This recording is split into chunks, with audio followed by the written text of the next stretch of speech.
E em outro informe, o laboratório de governo está passando por direto não difícil para com o manejo financeiro. Tendência não novo, tecnologia moderna e serviço não adicional de outro laboratório não está dando o departamento de governo roupa e competência, tanto em serviço como em tarifa. Especialmente o departamento na San Nicolás, que está resortado de IMSAN, a horta de pressão assim na pisa que o governo tem opção de limitar de como por salva a operação aqui.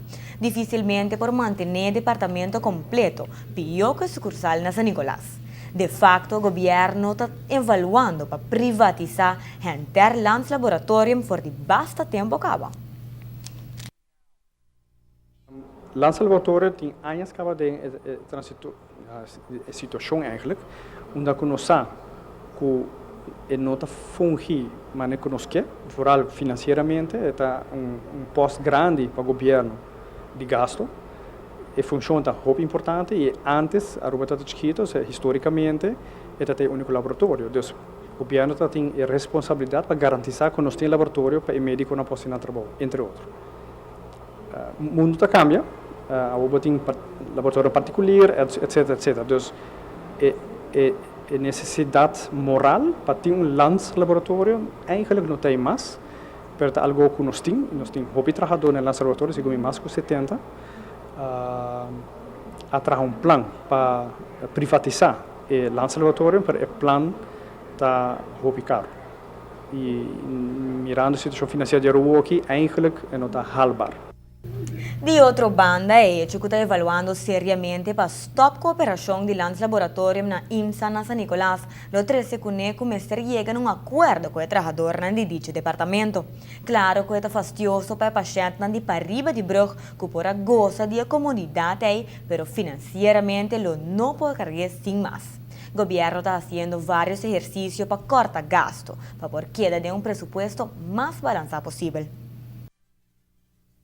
Nós temos problema só a trata de criar, o qual é uma boa iniciativa para criar laboratório para riba mês e na mesma laboratório, pero a situação financeira do laboratório está muito difícil, está pensando mesmo não quer privatizar e a perda está assim grande que o diretor a mandar-me carta pensando que a perda está demasiado grande, nós não por manter o laboratório aberto. Para pensar, não se apurva, mas não por. O que é a perda nós estamos piano de quase meio milhão, porque tem custo grande. Claro que o serviço é necessário, nós conversa bom entre o diretor de IMSAM e minha pessoa, onde nós sabemos que se nós estamos garantizar meia aqui o plano de privatização lo acordo executar, quizás aguanta, não? Aguanta perda, mas nós não mira o ano que também nem outro ano também tem parte financeira necessária para privatizar o laboratório. Então, se aí donamos agora, lastamente a obrigação de dizer não pode dar serviço mais para riba. O governo está consciente que o mestre faz algo para brindar mais e melhor serviço na paciente de Parriba de Brug, mas com tal que queda dentro do quadro financeiro para nosso laboratório nacional. O ministro de Saúde está convencido que uma vez não privatizar o serviço aqui, que o por cobra tarifa mais competitivo, abre durante a hora ideal para paciente, que agora é por competir facilmente com o laboratório privado.